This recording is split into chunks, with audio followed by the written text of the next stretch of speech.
Hello, everybody. Eric here with a top 10 list. And this is my top 10 favorite books that I read in 2024.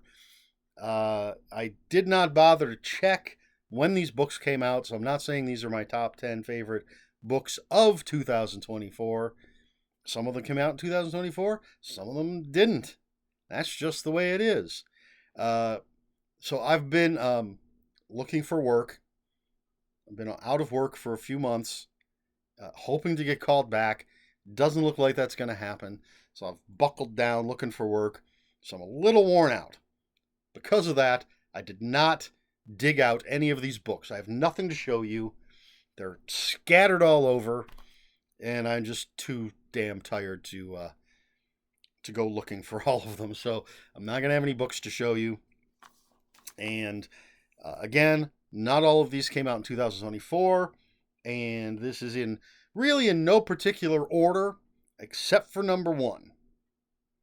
So, with all of that being said, let's jump in to the 10 books I enjoyed the most, I guess, in 2024. That's what I'm going with. So I have these written down in my lovely little notebook from Uncomfortably Dark Horror. It's got a nice pen strapped to it. Lovely. It's got little pockets. I don't have anything in them, but this is where I've written my list. So at the top of the list, I have Full Immersion by Gemma Amor. I really enjoy Gemma Amor's writing. She writes some very twisted and emotional stuff, and this is about a woman who is suffering postpartum depression and has agreed to be part of an experimental therapy that just goes insane. I don't want to talk too much about it. As far as story wise, it's touches of science fiction in the horror, and we have some basically like lab technicians monitoring what is going on with our character, and there's a lot of stuff going on in the mental landscape, and that's all I'm going to say. But really, really compelling storytelling, great characters, and it gets wild. Full Immersion by Gemma Amor. Next on the list, Among the Living by Tim Leben. And this is environmental horror, I think. Because it does have a group of like monkey wrenchers. If there's anybody that doesn't know that term, it's sort of some would call them eco-terrorists. Some would call them something that I can't think of. But the type of people that go out and, they'll flatten the tires of the vehicles of people that are gonna cut down forests or strip the land or do whatever. They mess up their machinery, often using a monkey wrench. That's why they're called monkey wrenchers. So definitely an ecological aspect to this, but something in a cave and something goes, trying to avoid any types of spoilers whatsoever. Two different groups of people, one that wants to record some things, one that wants to destroy some things, although basically both on the same side, but butting heads. Something happens, they have to make a trek of survival. I've reviewed all of these books. You can check out the reviews for a better discussion of what these books are. I didn't look anything up before making this list and talking about these books. So yeah, check out the reviews for these that I have. But Among the Living, Tim Leben. Next on the list is The Call of Cthulhu. I don't have the editor's name in front of me. It's an anthology. Winnie the Pooh hit the public domain, and so this is a book where a bunch of authors, including Christine Morgan, which is the theme, helped having Christine Morgan have a story in here, pushed me over the edge to absolutely buy this book. But it's a mix of Winnie the Pooh and the H.P. Lovecraft Cthulhu mythos. It's a fantastic anthology. There's one story that's sort of stands apart as a modern day interpretation of both Lovecraftian horror and Winnie the Pooh. It's a very, very good story, but it's different than the others. The other stories generally take one of two paths. Either written as a Winnie the Pooh story with Lovecraftian elements, or written as a Lovecraftian story that happens to have Winnie the Pooh and 100 Acre Wood as the setting and all of that. Generally, those are the two things that you're going to find here. There's at least one that's a retelling of one of Lovecraft's stories with the Pooh setting. Just fantastic anthology if you're a fan of Winnie the Pooh and or the works of H.P. Lovecraft and the Cthulhu mythos. The Call of Cthulhu. There's no Tigger in here because Tigger was not yet in the public domain, but I believe there's supposed to be a second collection coming out, and Tigger is now in the public domain, and so should be in that collection. I'm very much looking forward to it. Next on the list, Black Sheep by Rachel Harrison. This is about a young woman who has sort of been cast out from her family. She came from a very religious family, a religious community. It's a very small, sort of farming community, very insular, all part of this religion. She chose to leave, and it's one of those, if you leave, never come back. But she's completely surprised when she receives a wedding invitation to her cousin's wedding in this community. And so she is going to return. And I don't want to say too much more about it, but it is a horror novel, and it is a type of horror that I very much enjoy. I'm a big fan of Rachel Harrison's work, what I've read. I have a number that I have not read yet, but what I have read, I've very much enjoyed. She writes great characters, and again, this is a type of horror that I very much enjoy. I don't want to give anything away. And again, all of these books have been reviewed by me on my channel. You can look up those reviews. I believe Among the Living has also been reviewed by Kaylee Dobbs on Happy Goat Horror. I know that Black Sheep has been reviewed by Kaylee Dobbs on Happy Goat Horror. So you can check those out if you want other opinions. But Black Sheep, Rachel Harrison. Then we have Black Mouth by Ronald Malfi. This is something of a coming-of-age story, I think, because we're jumping back and forth in time. Sort of a Stephen King's It kind of thing. I wonder if authors hate that comparison, but it's hard not to make it when you have a story where kids face something horrible when they're kids and then face it again when they're adults. I wonder what the first story of that type is. I don't know. But that's what we have here. We have our three, I think it's three main characters, and four-ish. Four. And something happened when they were kids. We meet them as adults. They've gone their separate ways. They all have their own issues, but they're going to be drawn together and drawn back home to deal with something they thought either thought was over or thought didn't happen, that kind of thing. I think there's some, did it ever really happen? Ronald Malfi has really, really come into his own. I've been a fan of his for a long, long time. The first thing I read by him was Snow. I believe it was called Snow. I believe it was published by Leisure Books. And have been reading his stuff ever since then. And a lot of his old stuff being picked up by Titan and reprinted. And he's pumping out all sorts of new stuff. And it just seems to get better and better.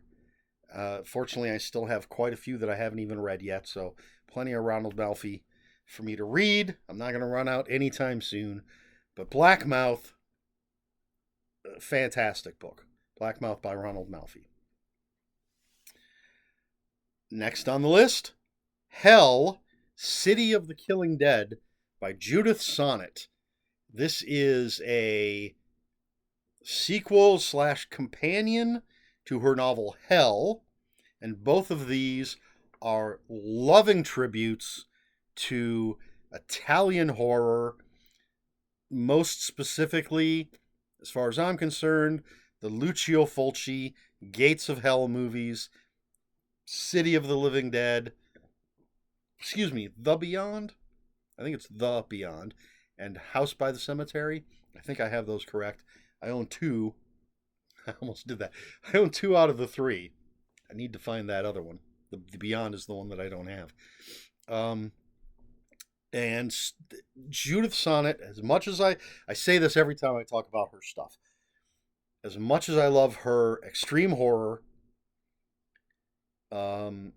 because she writes characters so well, it doesn't matter how off the rails the story goes, how grotesque the things that happen in the story might be, she writes, as far as I'm concerned, in what I've read, very grounded, very real characters that you're going to care for.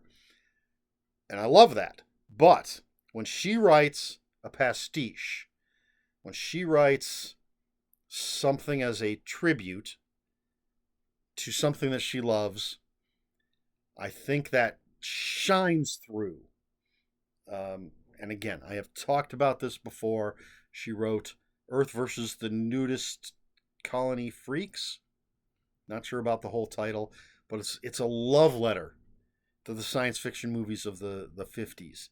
And it is so it reads like a science fiction movie of the 50s. It is so good. And her Hell and then Hell, City of the Killing Dead read like a Lucio Fulci film.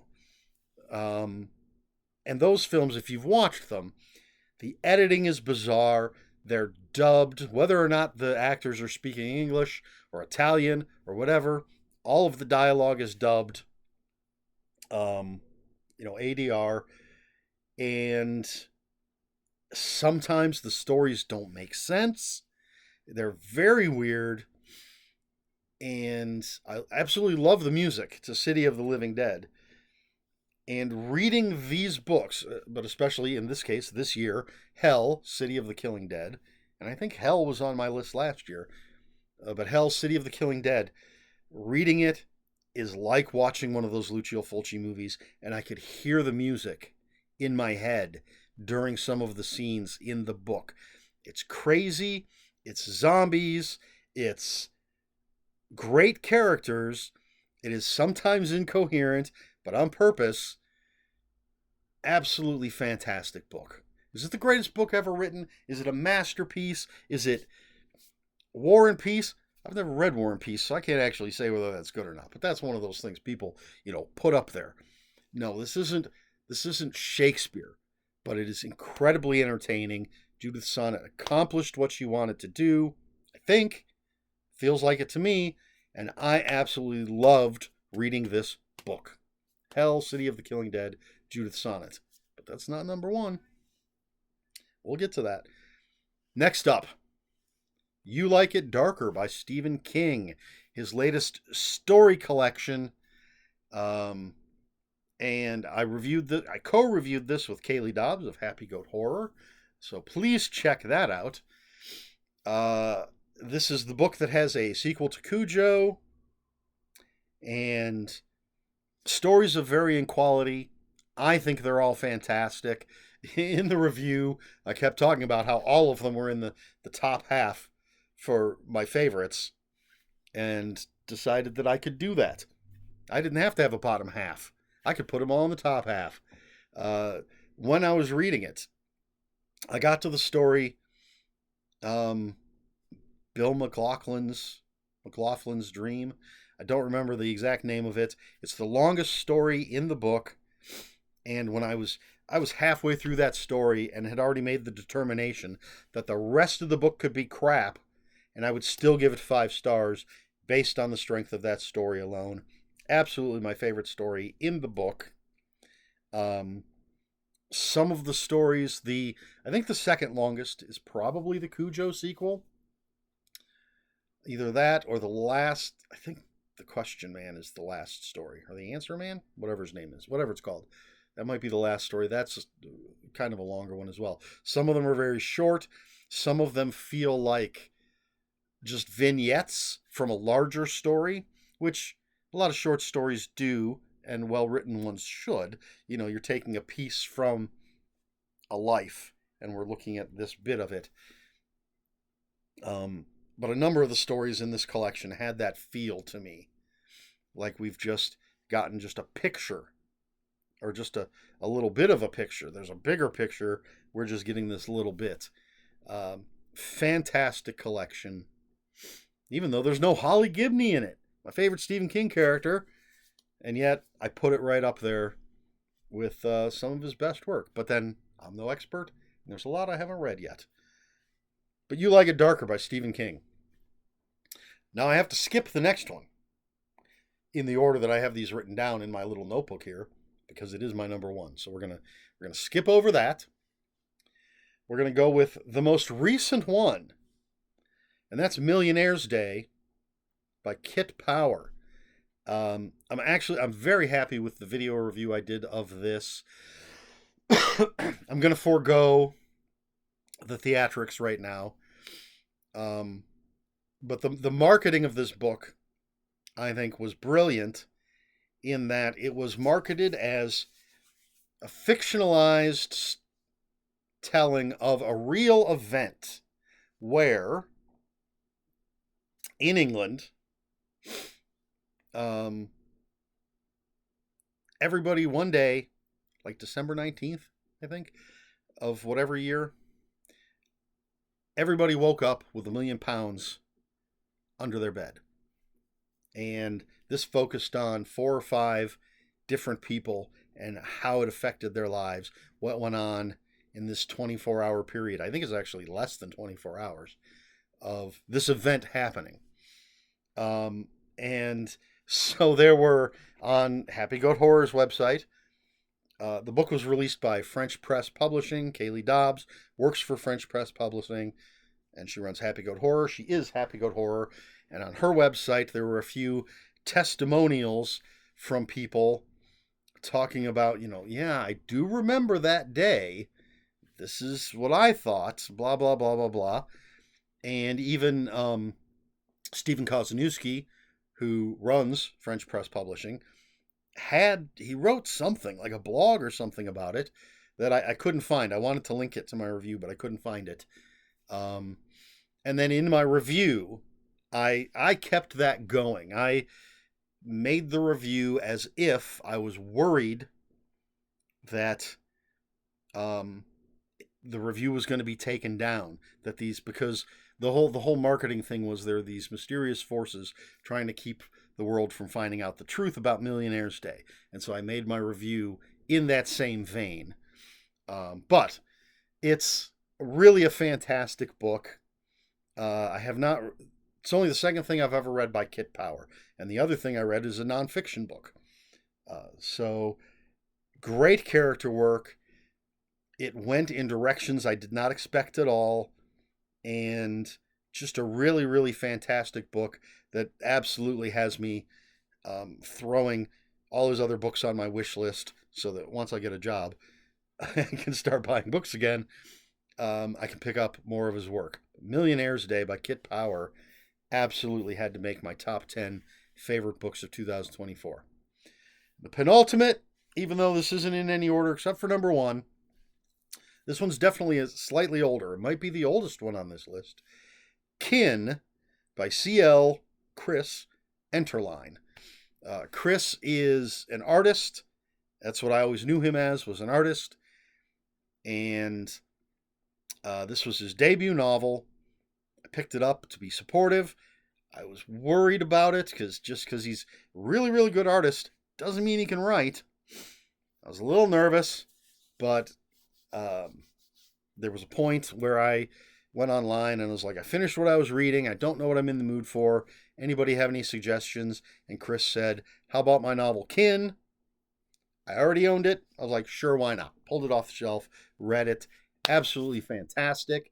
It's about a widow, a Civil War widow, and her son and her former slave, now housemaid.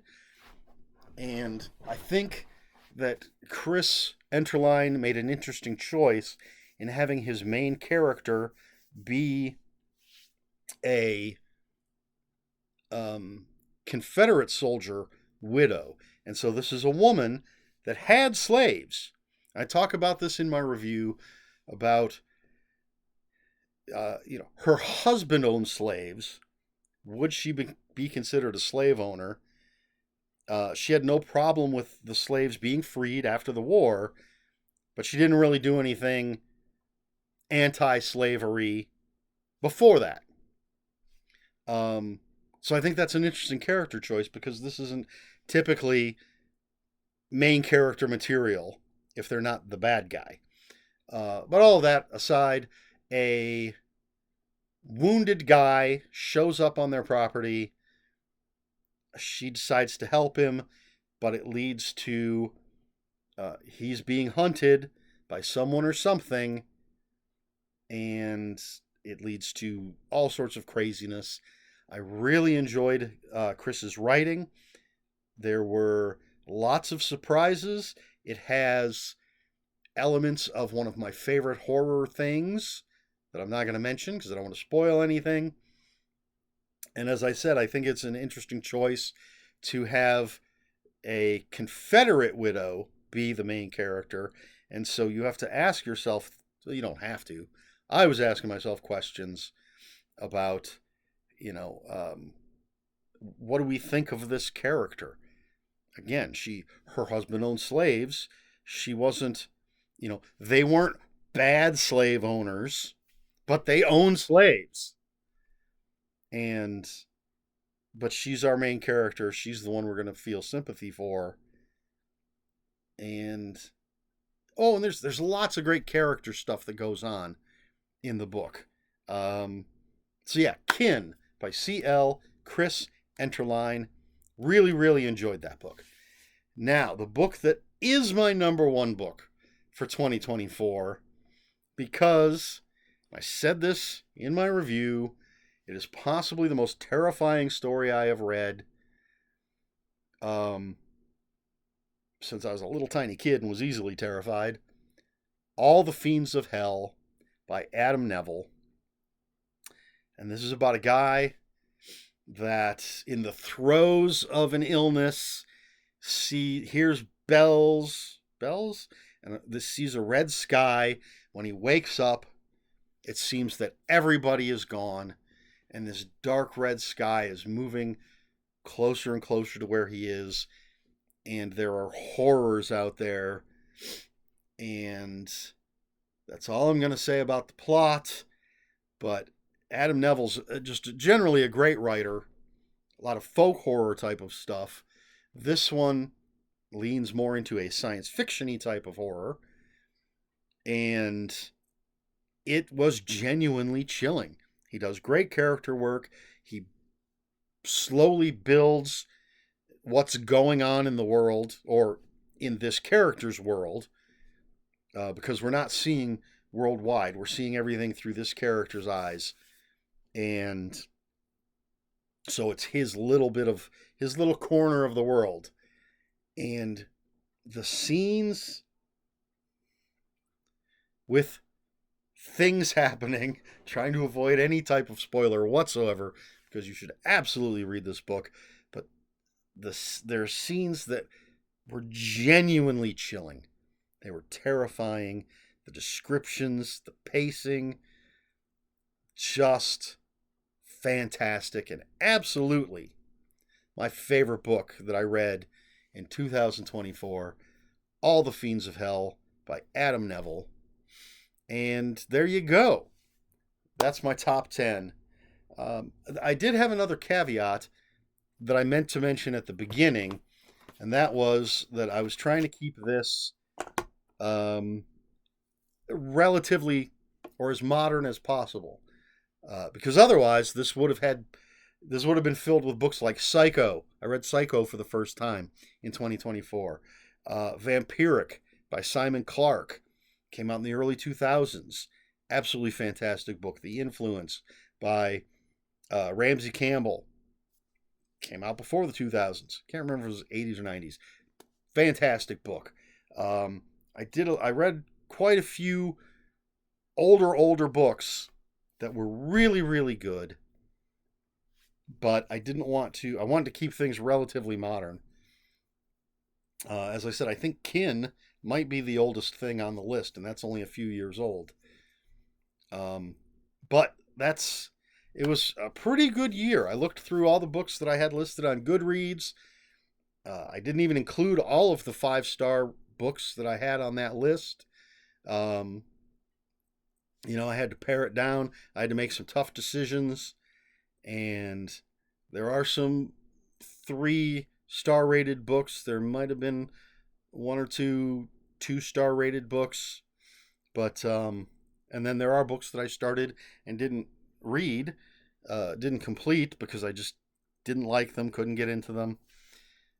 So of course those aren't going to make the list, and those aren't on my Goodreads list because I didn't finish them. But it's been a pretty good year. I can't imagine anything topping what I've talked about here. If anything does, if in the next 2.5 weeks I read something that should have been on this list, I'll make a special video, or I'll talk about it in my weekly wrap-up video or something. But I don't know that I'm going to be reading anything that's going to do that. It'll be a pleasant surprise if I do. But since I really don't have a plan on what I'm reading past the next 2 books, I couldn't say. So there you have it.